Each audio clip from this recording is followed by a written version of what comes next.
कभी सोचा है कि जिस महानायक के नाम पर कोई राजनीतिक पार्टी सबसे ज्यादा छाती ठोकती हो, अपनी देशभक्ति का परचम लहराती हो, उसी महानायक के अपने ही खून, अपने ही परिवार का वारिस भरे मंच से उस पार्टी की बखिया उधेड़ कर रख दे तो क्या होगा? जी हाँ, पश्चिम बंगाल चुनाव 2026 की दहलीज पर खड़ा है। वोटिंग में महज कुछ ही दिन बचे हुए हैं और ठीक इसी वक्त प्रधानमंत्री नरेंद्र मोदी और गृह मंत्री अमित शाह की भारतीय जनता पार्टी को एक ऐसा 440 वोल्ट का सियासी झटका लगा है जिसकी गूंज बंगाल से लेकर दिल्ली तक सुनाई दे रही है। यह झटका किसी और ने नहीं बल्कि खुद स्वतंत्रता संग्राम के सबसे बड़े नायक नेताजी सुभाष चंद्र बोस के प्रपौत्र चंद्र कुमार बोस ने दिया है। सोचिए, जिस नेताजी की तस्वीर लगाकर, जिनके नाम पर बंगालियों की भावनाएं उभार कर भारतीय जनता पार्टी वोट मांगती है, आज उन्हीं नेताजी के पोते ने बीजेपी की फूट डालो और राज करो वाली पूरी पोल पट्टी सरेआम खोल के रख दी है। खबर आपके स्क्रीन पर है। चंद्र कुमार बोस जो कभी बीजेपी का ही हिस्सा हुआ करते थे, उन्होंने चुनाव से ठीक पहले ममता बनर्जी की तृणमूल कांग्रेस का झंडा थाम लिया है। रविवार 12 अप्रैल 2026 को लोकसभा में हुए एक कार्यक्रम में टीएमसी के कद्दावर नेता और राज्य के शिक्षा मंत्री भारतीय बसु और टीएमसी सांसद कीर्ति आजाद की मौजूदगी में चंद्र कुमार बोस ने आधिकारिक तौर पर टीएमसी की सदस्यता ग्रहण कर ली है। लेकिन दोस्तों, असली खबर उनका टीएमसी में जाना नहीं है। असली धमाका वो बातें हैं जो उन्होंने टीएमसी का झंडा थामने के बाद मीडिया के कैमरों की आंखों में आंखें डालकर कही है।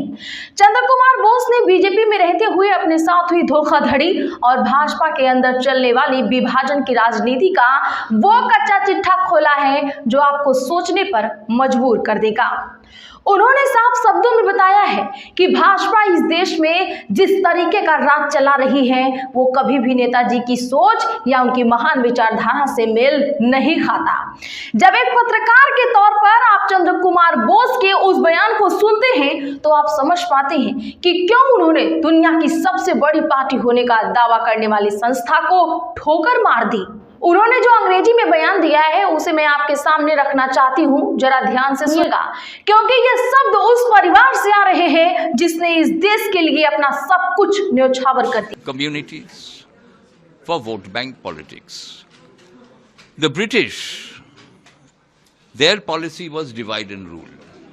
We drove out the British. But nothing much has changed as far as the BJP is concerned. The BJP has imbibed and practices the same policy as the British did.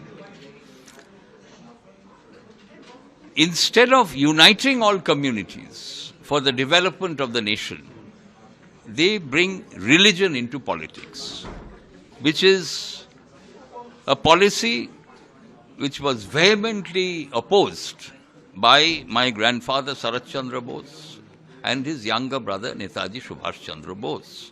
My ideology is based on the ideology and principles of Netaji Subhash Chandra Bose.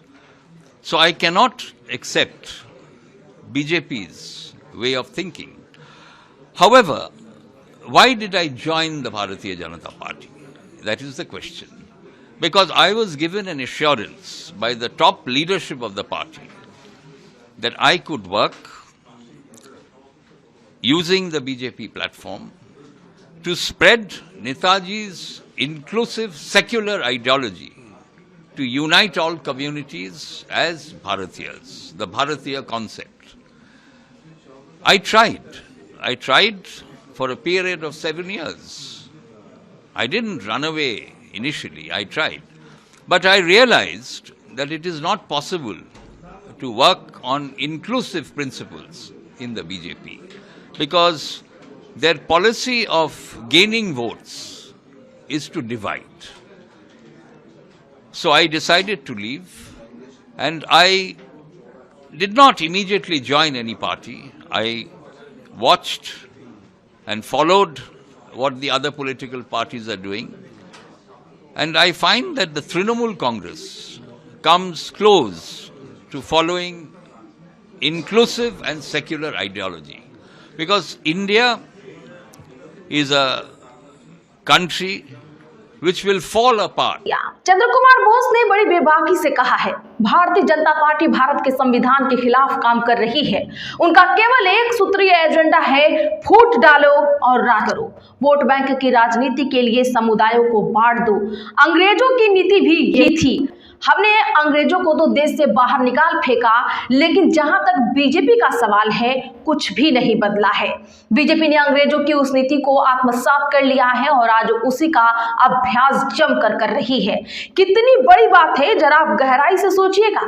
एक तरफ BJP खुद को सबसे बड़ी राष्ट्रवादी party बताती है और दूसरी तरफ नेताजी के ही परिवार का अहम सदस्य खुलेआम कह रहा है कि बीजेपी अंग्रेजों के नक्शे कदम पर चल रही है। उन्होंने आगे और भी तीखा प्रहार करते हुए कहा है कि देश के विकास के लिए सभी समुदायों को एकजुट करने के बजाय वे राजनीति में धर्म को ले आते हैं। ये एक ऐसी नीति है जिसका मेरे दादा शरद चंद्र बोस और उनके छोटे भाई नेताजी सुभाष चंद्र बोस ने कड़ा विरोध किया था। मेरी विचारधारा नेताजी सुभाष चंद्र बोस के सिद्धांतों पर आधारित है, इसीलिए मैं बीजेपी के सोचने के तरीके को किसी भी कीमत पर स्वीकार नहीं कर सकता। दोस्तों, अब आपके मन में यह सवाल उठना लाजमी है कि अगर बीजेपी की विचारधारा इतनी ही खराब थी तो फिर चंद्र कुमार बोस साल 2016 में बीजेपी में शामिल क्यों हुए थे? क्यों उन्होंने बीजेपी के टिकट पर चुनाव लड़ा था? इसका जवाब भी उन्होंने खुद ही दिया है। उन्होंने साफ शब्दों में कहा है, मैंने भारतीय जनता पार्टी इसीलिए ज्वाइन की थी क्योंकि पार्टी के शीर्ष नेतृत्व ने मुझे यह आश्वासन दिया था कि मैं बीजेपी के प्लेटफॉर्म का इस्तेमाल करके नेताजी की समावेशी और धर्मनिरपेक्ष विचारधारा का प्रचार प्रसार कर सकूंगा। मैंने कई सालों तक कोशिश की, मैं शुरुआत में भागा नहीं, लेकिन मुझे जल्द ही यह एहसास हो गया कि बीजेपी में समावेशी सिद्धांतों पर काम करना पूरी तरह से असंभव है, क्योंकि वोट हासिल करने की उनकी नीति ही समाज को बांटने की है। बोस ने बीजेपी में अपने शामिल होने के फैसले को एक ऐतिहासिक गलती करार दिया है। दोस्तों, आज के समय में जब देश में नफरत और विभाजन की राजनीति चरम पर हो तो सत्ता की आंखों में आंखें डालकर सच बोलना और निडर पत्रकारिता करना मुश्किल ही नहीं बल्कि लोहे के चने चबाने जैसा हो गया है। तो हमारे एसपी लाइव चैनल को सपोर्ट करिए और लाइक करके इसे ज्यादा से ज्यादा लोगों में शेयर करिए। वापस लौटते हैं बंगाल के उस चुनावी अखाड़े में जहां इस वक्त सियासी पारा उबाल मार रहा है। चंद्र कुमार बोस ने सितंबर 2023 में ही बीजेपी से किनारा कर लिया था, लेकिन उन्होंने तुरंत कोई दूसरी पार्टी ज्वाइन नहीं की। उन्होंने लंबा इंतजार किया। उन्होंने अपने फैसले पर मुहर लगाते हुए कहा, मैंने बीजेपी छोड़ने के बाद सब कुछ करीब से देखा। मैंने फॉलो किया कि अन्य राजनीतिक पार्टियां क्या कर रही हैं और मैंने पाया कि तृणमूल कांग्रेस की विचारधारा समावेशी और धर्मनिरपेक्ष है, क्योंकि भारत एक ऐसा देश है जो अगर सभी समुदायों को एकजुट नहीं करेगा तो वो बिखर जाएगा।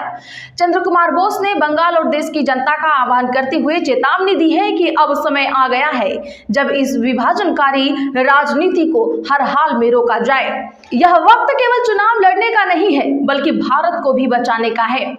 दरअसल चंद्र कुमार बोस का संदेश बिल्कुल साफ है, फूट डालो, राज करो, हिंदू मुसलमान करो। ये कभी भी नेताजी सुभाष चंद्र बोस ने नहीं चाहा, उन्होंने वो नहीं किया। चंद्र कुमार बोस नेताजी के दिखाए हुए रास्ते पर चलना चाहते हैं और इसीलिए उन्होंने बीजेपी की राजनीति को सरेआम नामंजूर कर दिया है।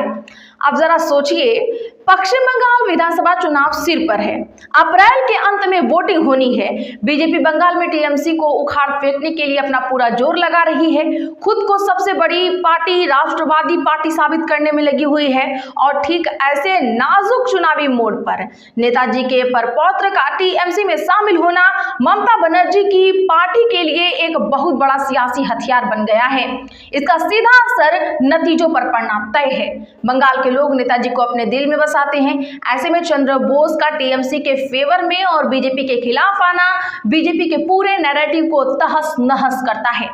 नेताजी सुभाष चंद्र बोस के परपौत्र का भारतीय जनता पार्टी छोड़कर टीएमसी में शामिल होना और देश की सत्ताधारी पार्टी पर अंग्रेजों जैसी फूट डालो राज करो की नीति अपनाने का इतना बड़ा और गंभीर आरोप लगाना क्या बंगाल की राजनीति की दिशा बदल देगा? आप इस पूरे सियासी भूकंप को किस अंदाज में देख रहे हैं? क्या चंद्र कुमार बोस की इस कदम से बीजेपी को बंगाल चुनाव में एक बड़ा डैमेज होने वाला है? कमेंट बॉक्स खुला है, अपनी बेबाक अपना राय हमारे साथ जरूर शेयर करें। सच्ची पत्रकारिता को अपना समर्थन देते रहें और देश दुनिया की ऐसी ही तमाम जमीनी और अंदरूनी खबरों को सबसे पहले पाने के लिए एसपी लाइव को भी सब्सक्राइब करें। इस रिपोर्ट में मेरे साथ फिलहाल इतना ही। आपसे फिर जल्द होगी मुलाकात एक नई और बेबाक खबर के साथ।